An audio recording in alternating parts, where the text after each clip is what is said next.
तापरे सही पवित्र आत्मा यीशुଙ୍କୁ मरुभूमि को कढ़ाई नहीं गले शयतान द्वारा परीक्षित हेबा पई ताहांकु सेठाकु निया जाइथिला। यीशु 40 दिन और 40 राति किछि खाइले नाही। एहा परे ताहांकु खूब भूख लागुथिला। शयतान परीक्षा करबा निमंते आसी ताहांकु कहिला, तुमबे जदि परमेश्वरଙ୍କ पुत्र तेबे ही पत्थर गुडी को रोटी हेबा पई कुह। यीशु उत्तर रे कहिले, शास्त्र रे लेखा अछि, मनुष्य केवल खाद्य रे बंचिबो नाही किंतु तार जीवन परमेश्वरଙ୍କ मुखरु बाहरी थिबा प्रत्येक वाक्य रे ही बंचिबो। तापरे शयतान ताहांकु पवित्र नगरी जेरूशलेम को नहीं गला। से यीशुଙ୍କୁ मंदिरर सबुठार उच्च स्थान रे रखिला। शयतान कहिला, जदि तुम्बे परमेश्वरଙ୍କ पुत्र तेबे तळकु डेई पड़, कारण शास्त्र लेखा अछि, परमेश्वर तुम्भर जत्न नेबा पई निज स्वर्गदूतଙ୍କୁ आदेश देबे, सेमाने तुम्बकु ताहांक हातरे धरि पकाइबे, ताहा हेले पत्थररे तुम्ब पाद बाजिबो नाही।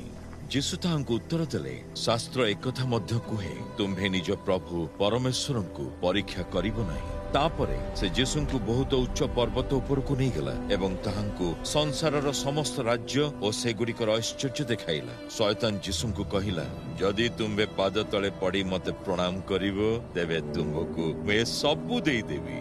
यीशु ताकु कहिले, शयतान मो पाखरु दूर हुआ, कारण शास्त्र रे लेखा अछि, तुम्भे प्रभु आपण ईश्वरଙ୍କୁ प्रणाम करिवो, ताहांकर ही सेवा करो। तेणु शयतान ताहांकु छाड़ी चली गला एवं तापरे स्वर्गदूत माने आसी ताहांकर जत्न नेले।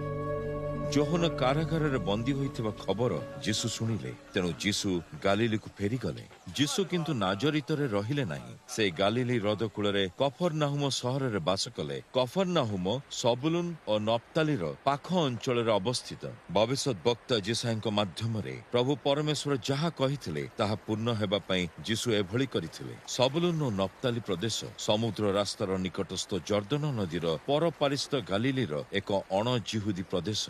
जो लोक माने अंधकार रे रहुथिले सेमाने एक महान ज्योति देखिले। कबर भली अंधकारमय प्रदेश रे जो माने रहुथिले सेमानक ऊपर ज्योतिर उदय हैला। सेही दिन ठारू यीशु प्रचार करिबा आरंभ करिदेले। से कहिले, हृदय परिवर्तन कर, कारण स्वर्ग राज्य निकट होई गलानी।